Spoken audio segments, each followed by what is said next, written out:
আসসালামু আলাইকুম প্রিয় শিক্ষার্থীবৃন্দ। গণনা শব্দটি আমাদের অত্যন্ত গুরুত্বপূর্ণ। এই গণনা কিন্তু বর্তমানের সমস্যা নয়, আমাদের প্রাচীন যুগের যে গুহাবাসীরা ছিল তারাও কিন্তু গণনার সমস্যা ভুগেছে এবং তারাও এই সমস্যার সমাধান করার জন্য চেষ্টা করেছে। এই চেষ্টা থেকে কিন্তু 3000 বছর পূর্বে চীনে প্রথম গণনাকারী যন্ত্র আবিষ্কার হয়, যে আবিষ্কারের নামটি ছিল অ্যাবাকাস। এই অ্যাবাকাসটা কিন্তু এখনো আমাদের কাছে অনেক পরিচিত। এই অ্যাবাকাসই হচ্ছে পৃথিবীর প্রথম গণনাকারী যন্ত্র। গণনা শব্দের মানে হচ্ছে কম্পিউট। এই কম্পিউট মানে গণনা করা, যার সাথে ইয়ার যদি আমরা যোগ করে দিই তাহলে হয়ে যাবে গণনাকারী। তার মানে গণনাকারী যন্ত্র, যেখান থেকে আধুনিক গণনাকারী যন্ত্রের রূপ এবং চিন্তা ভাবনা শুরু হয়। এই চিন্তা থেকেই 1822 সালে 1822 সালে কিন্তু প্রথম এই যে চার্লস ব্যাবেজ একটা স্বয়ংক্রিয় গণনাকারী যন্ত্র তৈরি করেন। এটাও কিন্তু জাস্ট একটা যন্ত্র, এটা কিন্তু হচ্ছে ইলেকট্রনিক কোনো মানে যন্ত্র নয়, এটা জাস্ট হচ্ছে মেকানিক্যাল যন্ত্র ছিল। কিন্তু পরবর্তীতে ভ্যাকুয়াম টিউব ব্যবহার করে ভালভের মধ্যে বিদ্যুৎ এবং বিদ্যুৎ বিচ্ছিন্ন করে এখানে কিন্তু বিশাল বড় একটা রুমের মধ্যে, বিল্ডিং এর মধ্যে পুরো একটি কম্পিউটার রাখা হতো। এটা হচ্ছে প্রথম জেনারেশনের কম্পিউটার ছিল। এইখান থেকে কিন্তু শুরু হয়েছে আধুনিক কম্পিউটারের মানে যাত্রা। তাহলে এই মেশিনটা মেনটেনেন্স করার জন্য হিউজ পরিমাণ লোকের প্রয়োজন হতো। অনেক বিশাল পরিমাণ ডেটা সংগ্রহ করার, অল্প কিছু ডাটা সংগ্রহ করার জন্য বিশাল পরিমাণ আমাদের ডেটা সেন্টার প্রয়োজন হতো। এই সমস্ত কিছু কিন্তু এখন আধুনিক সময়ে খুব সহজে চলে এসেছে। কোটি কোটি ডেটা কিন্তু অল্প একটু চিপের মধ্যে আমরা সংরক্ষণ করে রাখতে পারি। এবং এই যে আধুনিক কম্পিউটারের রিভলিউশন ঘটেছে, আধুনিক কম্পিউটারের বিবর্তন ঘটেছে, এই বিবর্তন কিন্তু একদিনে ঘটেনি। এখন আমরা আমাদের পকেটের মধ্যে যে সাধারণ যে মানে মোবাইলটা রাখি, এই মোবাইলটাও কিন্তু একটা কম্পিউটার, যা সাধারণ একটা বক্স থেকে কিন্তু শুরু হয়েছে। এটা আরো বেশি উন্নয়নের দিকে যাচ্ছে, আরো বেশি। এখন আমরা এআই এর যুগে প্রবেশ করেছি, কম্পিউটারগুলো আরো বেশি ফাস্ট হয়ে গেছে। এই আধুনিক যুগের কম্পিউটারগুলোর ভিত্তি এবং এই আধুনিক যুগের কম্পিউটারের শুরু কোথায় থেকে হলো, কম্পিউটার কত প্রকার এবং কি কি, সেই সমস্ত বিষয়ে আমরা আজকে জেনে নেওয়ার চেষ্টা করব। তোমাদের সবাইকে স্বাগত জানাচ্ছি আজকের এই ক্লাসটিতে। আশা করি তোমরা এই ক্লাসটি মনোযোগ দিয়ে দেখবে এবং কম্পিউটারের প্রকারভেদ থেকে যে প্রশ্নটি করবে সেই প্রশ্নটি তোমরা ভালোভাবে উত্তর করতে পারবে। তাহলে আজকের এই ক্লাসের যদি আমি তোমাদের বলি, শিক্ষার্থীবৃন্দ, অনার্স প্রথম বর্ষ আইসিটির যে 9টি ইউনিট রয়েছে ব্যবহারিক সহ, এই ইউনিটগুলোর কিন্তু ইউনিট 1-এর গুরুত্বপূর্ণ কিছু বিষয় রয়েছে এবং এই ইউনিটটি খুবই সহজ এবং এটাকে আমাদের পরীক্ষার জন্য বেশি গুরুত্ব প্রদান করতে হবে এবং এখান থেকে প্রশ্নের উত্তর করতে হবে। তাহলে আমি যদি তোমাদের শুরুতেই নিয়ে যাই আজকের ক্লাসটিতে, যে কম্পিউটার কি, কম্পিউটার কত প্রকার এবং কম্পিউটারের যে আমাদের যে মানে রিভলিউশন ঘটেছে, কম্পিউটারের ইভলিউশন ঘটেছে, কম্পিউটার ধীরে ধীরে যে উন্নয়ন ঘটেছে, এই প্রক্রিয়াগুলো আজকে জানার জন্য চেষ্টা করব এবং এইখান থেকে অবশ্যই একটি প্রশ্ন হবে এবং এই প্রশ্নটা তোমরা উত্তর করতে পারবে বলে আশা করি। আজকের ক্লাসটি করার মাধ্যমে মনোযোগ দিয়ে তোমরা ক্লাসটি করবে। তাহলে কম্পিউটার শব্দটি, এটা যদি আমরা একটু চলে যাই তাহলে দেখব যে কম্পিউট এই শব্দটা থেকে কিন্তু এসেছে। কম্পিউট, এই যে কম্পিউট শব্দটার মানে হচ্ছে গণনা করা। কম্পিউট শব্দটার মানে হচ্ছে গণনা করা। তাহলে যেই যন্ত্রগুলো আমাদের গণনা করে দেয় সেগুলোকে আমরা কিন্তু জানি যে এই ভার্বটির সাথে যদি আমরা ইয়ার যোগ করে দিই তাহলে এটা কিন্তু কি হয়ে যাবে, নাউন। এর মানে হচ্ছে ইয়ার যোগ করে আমরা এই শব্দটাকে কি বানিয়েছি, কম্পিউটার, মানে যে গণনা করে দেয়। তাহলে আমরা যদি কম্পিউটারের একটি সংজ্ঞা লিখতে যাই, কম্পিউটার কি, এটা যদি আমরা সহজভাবে দেখি আমাদের পরীক্ষা উপযোগী করে, যে কম্পিউটার শব্দটি এসেছে কম্পিউট, যার অর্থ গণনা করা। সুতরাং সাধারণ অর্থে কম্পিউটার মানে গণনাকারী যন্ত্র, কিন্তু আধুনিক কম্পিউটার এর পরিসর অনেক বড়। শুধু গণনার মধ্যেই সে কিন্তু সীমাবদ্ধ নেই। তাহলে এই কম্পিউটারের যদি আমরা সংজ্ঞাটা সুন্দর করে বলার চেষ্টা করি, কম্পিউটার হলো একটি আধুনিক ইলেকট্রনিক যন্ত্র যা মানুষের প্রদত্ত নির্দেশনা, ভালো করে মানুষ যে আমরা যে নির্দেশনাটা তাদের দেই, এই যে নির্দেশনা অনুযায়ী তথ্য সংগ্রহ করে, তা প্রক্রিয়া করে এবং এই তথ্যগুলো ফলাফল প্রদান করে আউটপুট আকারে। এই যে এই প্রক্রিয়াটি যে যন্ত্র করে থাকে তাকেই আমরা এখন কি বলে থাকি, কম্পিউটার বলে থাকি। সেই আধুনিক যুগের কম্পিউটারকে যদি আমরা সেই প্রাচীন যুগের গণনাকারী যন্ত্রের সাথে যদি সম্পৃক্ত রাখি তাহলে কিন্তু এখন আর হবে না। সেই প্রাচীনকালে শুধু গণনার কাজে, অল্প একটু গণনা করার জন্য শুধু ব্যবহার করা হতো, এখন কিন্তু তা করা হয়নি। সূক্ষ্ম সূক্ষ্ম গণনা করার জন্য কিন্তু ব্যবহার করা হয়। তাহলে সহজভাবে যদি বলি আমরা, কম্পিউটার এমন একটি যন্ত্র যা ইনপুট গ্রহণ করে, প্রক্রিয়া যে ইনপুট আমি দিলাম সেটা প্রক্রিয়াকরণ বা প্রসেস করে, এবং এই প্রসেস করা আউটপুট ডেটাগুলো আমাদের চোখের সামনে উপস্থাপন করে বা আমাদের কাছে পৌঁছে দেয়। তাহলে গঠন ও কাজের প্রকৃতি অনুযায়ী কম্পিউটার প্রকারভেদগুলো আমরা জানার চেষ্টা করব। তাহলে কম্পিউটার কাকে বলে, কম্পিউটারের কাজ মানে কম্পিউটারটা অ্যাকচুয়ালি কি, এটা আশা করি তোমাদের কাছে একদম ক্লিয়ার হয়েছে। তাহলে আমরা কিন্তু জানি যে এখন তোমাদের প্রশ্নের ধরন কিন্তু হবে অন্যরকম, 10 নম্বর করে প্রশ্ন থাকবে। এই 10 নম্বর প্রশ্নের মধ্যে কিন্তু আরো ছোট ছোট অল্প কিছু প্রশ্ন মানে তোমাদের সাথে সংযুক্ত করে দেবে, যে প্রশ্নগুলো তোমাদের আলাদা করে একই প্রশ্নের মধ্যে উত্তর দিতে হবে। এটা কিন্তু আগের মতো প্রশ্নগুলো থাকবে না, তোমরা বুঝতে পেরেছো? তাহলে আমরা যদি দেখি যে কম্পিউটারের গঠন, কম্পিউটারের মানে কি করবো আমরা, কাজের প্রকৃতি ভালো করে খেয়াল করবে তোমরা। এই যে কাজের প্রকৃতি অনুসারে কম্পিউটারের প্রকারভেদ, কাজের প্রকৃতি, কাজের ধরন, কাজের পদ্ধতি, এই অনুযায়ী কম্পিউটার হচ্ছে 3 প্রকার। একটা হচ্ছে প্রথমটা কি অ্যানালগ কম্পিউটার। অ্যানালগ, অ্যানালগ শব্দটা তোমরা কিন্তু জানো, ডিজিটাল এবং অ্যানালগের মধ্যে পার্থক্য তৈরি করে, এটাও কিন্তু গুরুত্বপূর্ণ একটি প্রশ্ন, এটা আমরা জানার জন্য চেষ্টা করবো পর্যায়ক্রমে। আশা করি ধৈর্য ধরে তোমরা সেটা দেখবে এবং শুনবে।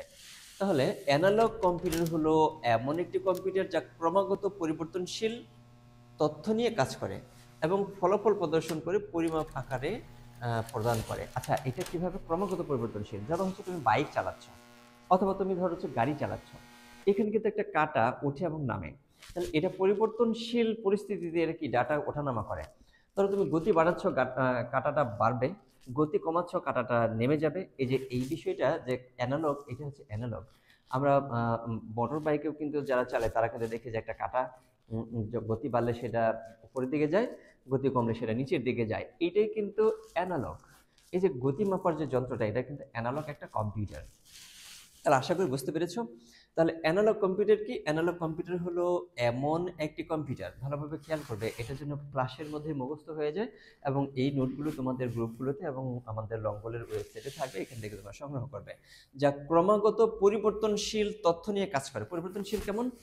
তোর হচ্ছে গতি বেড়ে যাচ্ছে তাহলে কাটা বাড়বে, গতি কমে যাচ্ছে কাটাটা কমে যাবে, তাহলে পরিবর্তনশীল তথ্য নিয়ে কাজ করে এবং ফলাফল প্রদর্শন করে পরিমাপ আকারে। কি আকারে প্রদান করে? পরিমাপ আকারে। যে গতি এখন কত 60, কত হচ্ছে এখন 70, তারপর কত হচ্ছে 80, এই যে পরিমাপ আকারে কিন্তু প্রদান করছে। কমে যাচ্ছে কেউ কত, এখন 70 হচ্ছে, 60 হচ্ছে, 50 হচ্ছে, এগুলো কমে যাচ্ছে। আচ্ছা, এটি দেখি বৈশিষ্ট্যটা কি থাকে, অ্যানালগ কম্পিউটারের বৈশিষ্ট্যটা কি, অ্যানালগ কম্পিউটার কেমন? এই যে দেখো, এটা একটা অ্যানালগ কম্পিউটার। অ্যানালগ কম্পিউটার কিন্তু গ্রাফ আকারে ডাটা প্রদান করে অথবা কাটার মতো করে ডাটা প্রদান করে, কাটা আকারে ডাটা প্রদান করে, মানে এটা তোমরা বুঝতে পেরেছো। যেমন ধরো ঘড়ি, এই যে ঘড়িটা পড়ে আছে, এটাও কিন্তু একটা অ্যানালগ কম্পিউটারের কাজ করছে, পরিমাপ করে দিচ্ছে, ঘড়ি আমাদের হিসাব করে দিচ্ছে, এটা কিন্তু মানে একটা ডিজিটে দিচ্ছে না, এটা হচ্ছে কাটাই দিচ্ছে। এটি সরাসরি পরিমাণগত তথ্যের সাথে কাজ করে। পরিমাণ কত, এটা কিন্তু তথ্যের সাথে কাজ করে। এখন যদি তুমি বাজারে যাও, ধরো হচ্ছে তুমি সবজি কিনবে 1 কেজি, সেই 1 কেজি ধরো হচ্ছে আলু কিনবে, সেই আলুটা কি করবে, একটা মিটারের মধ্যে দিবে, এখানে কিন্তু দেখবে যে কাঁটাটা যাচ্ছে কোথায়, 1 কেজির ঘরে, তখনই কিন্তু আলু দেওয়া বন্ধ করবে, আর মানে কি 1 কেজি কাঁটাটা পরিপূর্ণ হয়ে গেছে। এটাও কিন্তু একটা অ্যানালগ কম্পিউটার। তাহলে বুঝতে পেরেছো আশা করি। এতে সংখ্যার পরিবর্তে ভোল্টেজ, চাপ, গতি ইত্যাদি ব্যবহার করা হয়। আচ্ছা, ফলাফল সাধারণত ডায়াল, মিটার, গ্রাফের মাধ্যমে দেখানো হয়। তাহলে কি কি? ডায়াল, মিটার বা গ্রাফের মাধ্যমে দেখানো হয়। আচ্ছা, থার্মোমিটার, স্পিডোমিটার, বৈজ্ঞানিক গবেষণার ব্যবহার, অ্যানালগ কম্পিউটার ইত্যাদি। এটা কোথায় আমরা ব্যবহার করবো? অ্যানালগ কম্পিউটারের ব্যবহারটা অ্যাকচুয়ালি কোথায়? বৈজ্ঞানিক গবেষণায় অ্যানালগ কম্পিউটার ব্যবহার করা হয়। তাপ এবং গতি, চাপ, এগুলো মাপার জন্য ব্যবহার করা হয়। আমাদের প্রত্যেকের বাসায় যে সিলিন্ডার রয়েছে, গ্যাস সিলিন্ডার, এই গ্যাস সিলিন্ডারে কত পরিমাণ গ্যাস রয়েছে সেটাও কিন্তু মাপার জন্য একটা কাঁটা রয়েছে। এগুলো তাহলে কি কম্পিউটার? এগুলো কি গণনা করছে? এগুলো হচ্ছে অ্যানালগ পদ্ধতিতে গণনা করছে। তাহলে আশা করি তোমরা বুঝতে পেরেছো। এরপরে আমরা অ্যানালগ কম্পিউটারটি দেখলাম, এরপরে দেখবো হচ্ছে ডিজিটাল কম্পিউটার কি। এই দেখো, এটা হচ্ছে অ্যানালগ কম্পিউটার, আর এই পাশে রেখেছি কিন্তু ডিজিটাল কম্পিউটার। ডিজিট শব্দ থেকে কিন্তু এসেছে ডিজিটাল। ডিজিটগুলো কি? এই যে 1, 0, 2, এগুলো কিন্তু একটা ডিজিট। এই যে ডিজিটের উপর ভিত্তি করে যে কম্পিউটারটা কাজ করে, এই ডিজিটে কিসের উপর ভিত্তি করে? 0 এবং 1, এই দুটো ডিজিটকে ভিত্তি করে যে কম্পিউটার কাজ করে, বিদ্যুৎ আছে, জিরো বিদ্যুৎ নেই। 1 বিদ্যুৎ আছে, জিরো বিদ্যুৎ নেই।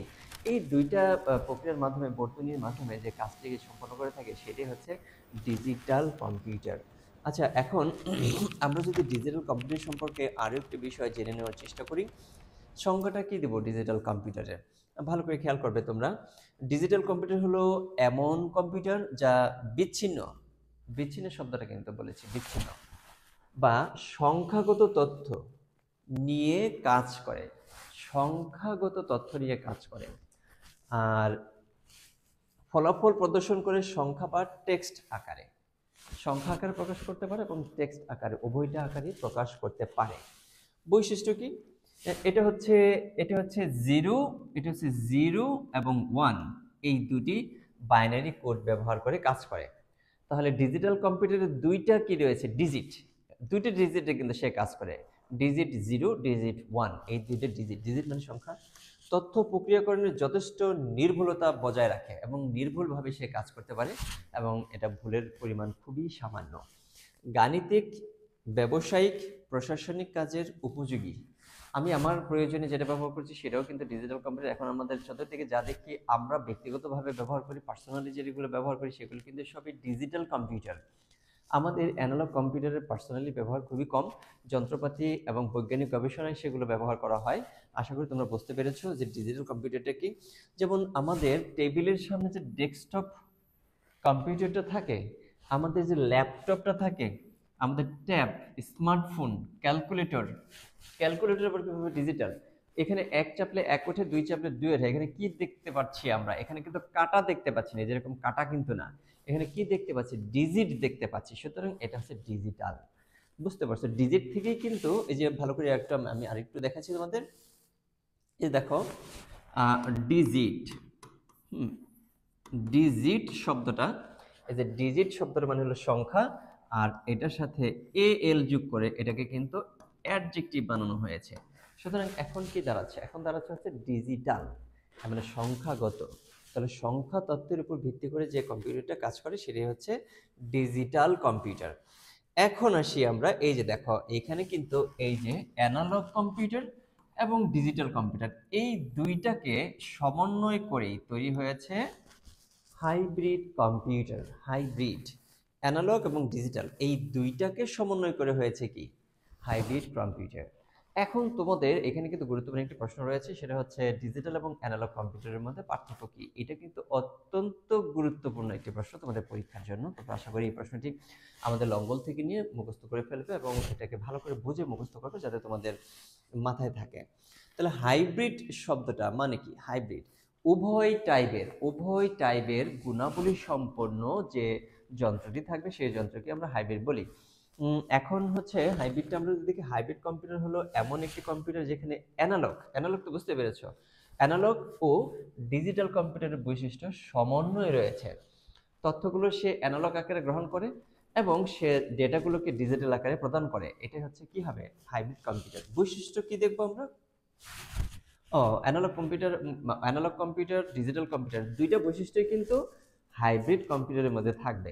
হাইব্রিড কম্পিউটার কি? এখানে আরেকবার দেখো, আরেকবার দেখি আমরা। হাইব্রিড কম্পিউটার হলো এমন একটি কম্পিউটার যেখানে অ্যানালগ ও ডিজিটাল, অ্যানালগ এবং ডিজিটাল উভয় বৈশিষ্ট্যই থাকবে। সহজ হিসাব আশা করি তোমরা বুঝতে পেরেছো এবং মুখস্থ হয়ে গেছে।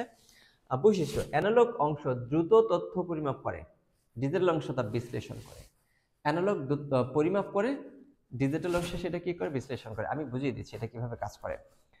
ধরো হচ্ছে তুমি মাছ কিনতে গেছো বাজারে। এখন মাছ সে করবে কি? ওইখানে হচ্ছে দিল, দেওয়ার পরে দেখা গেল যে তুমি চাইছো 1 কেজি, হয়ে গেছে 1 কেজি 20 গ্রাম। এখন তো তুমি সেই মাছ অর্ধেক কাইটা 1 কেজি 20 গ্রাম নিয়ে আসতে পারবে না। তখন কি করবে? মাছের দাম কত সেটা কিন্তু দেখবে যে মাঝি সুন্দর করে চেপে দিয়েছে। সুতরাং কি হয়েছে? এখানে সে কিন্তু পরিমাপটা নিল অ্যানালগ আকারে। আর এই যে দেখো তোমার কয় টাকা হইলো, এইটা কিন্তু সে ডিজিটাল আকারে একটা মনিটরের মধ্যে প্রদান করছে। তাহলে এইটাও কিন্তু একটা হাইব্রিড কম্পিউটার। আশা করি তুমি বুঝতে পেরেছো। অ্যানালগ আকারে সে ডেটা নিয়েছে, ডিজিটাল আকারে প্রক্রিয়া করে সে কিন্তু প্রদর্শন করেছে। আশা করি তুমি বুঝতে পেরেছো। এটি একই সঙ্গে সংখ্যাগত ও ধারাবাহিক উভয় ধরনের তথ্য প্রক্রিয়া করতে পারে। সংখ্যা এবং ধারাবাহিক উভয়, সংখ্যা এবং সংখ্যা কিন্তু বুঝতে পেরেছো ধারাবাহিকভাবে, ওই যে ডিজিট 0 1 এই দুইটা দিয়েও কিন্তু সে মানে উভয় ধরনের তথ্য প্রক্রিয়া করতে পারে। বৈজ্ঞানিক কাজ, চিকিৎসা, সামরিক গবেষণায় ব্যবহার হয়ে থাকে বড় বড় কাজে, এবং এটা অনেক দামি একটি কম্পিউটার, এটা সবাই ব্যবহার করতে পারে। মিসাইল প্রক্রিয়া, মিসাইলের মধ্যে ব্যবহার করা হয়ে থাকে। আমরা দেখি আরেকটু কোথায় কোথায় উদাহরণ। হাসপাতালের দেখি হাসপাতালের heart monitor system, air traffic control system, আবহাওয়ার পূর্বাভাস সিস্টেম, এগুলো সব জায়গায় ব্যবহার হয়ে থাকে। গবেষণা, হাসপাতাল, বিমান নিয়ন্ত্রণ, আবহাওয়া বিশ্লেষণের কাজে ব্যবহার হয়ে থাকে। গঠন, আকারের প্রকৃতি অনুযায়ী অ্যানালগ, ডিজিটাল, হাইব্রিড কম্পিউটার প্রযুক্তির জগতের ভিত্তি। অতএব এই ৩ প্রকার কম্পিউটার মানব জীবনের বিভিন্ন ক্ষেত্রে শিক্ষা, বিজ্ঞান, চিকিৎসা, প্রশাসন অপরিসীম অবদান রেখে চলেছে। তাহলে বুঝতে পেরেছো যে আমরা ৩ টাইপের কম্পিউটার দেখেছি। প্রথম যুগের কম্পিউটারগুলো যেগুলো শুরুর দিকে পেয়েছি সেগুলো হচ্ছে অ্যানালগ, সংখ্যা না, সেগুলো হচ্ছে পরিবর্তনশীল ডাটাগুলো নিয়ে কাজ করতো। এরপরে হচ্ছে ডিজিট নিয়ে কাজ করা হয়েছে, ডিজিটাল কম্পিউটার। এই উভয় টাইপের বৈশিষ্ট্য সম্বলিত আরেকটি কম্পিউটার তৈরি হয়েছে, সেটা হচ্ছে হাইব্রিড কম্পিউটার। এই ৩ টাইপের কম্পিউটার সম্পর্কে তোমার স্পষ্ট ধারণা তৈরি হয়েছে আশা করি আজকের এই ক্লাসটিতে।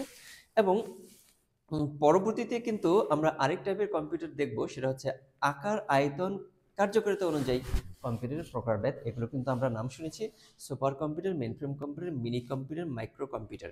এই কম্পিউটারগুলো ব্যবহার এবং এই কম্পিউটারগুলোর নাম বিস্তারিত ভেঙে ভেঙে তোমাদের সামনে উপস্থাপন করব পরবর্তী লেকচারে। আশা করি তোমরা সেই লেকচারটিতে অংশগ্রহণ করবে, এবং আমরা সবাই তোমাদের বন্ধুদেরও এই লেকচারগুলোতে অংশগ্রহণ করাবে। আমাদের লংগুলের এই যে তোমাদের সারা বাংলাদেশে তোমাদের সামনে সহজভাবে আইসিটিকে উপস্থাপন করার জন্য আমরা চেষ্টা করছি, সেই ধারাবাহিক প্রক্রিয়াতে তোমরা সবাই আমাদের সহযোগিতা করবে এই প্রত্যাশাটি রাখছি।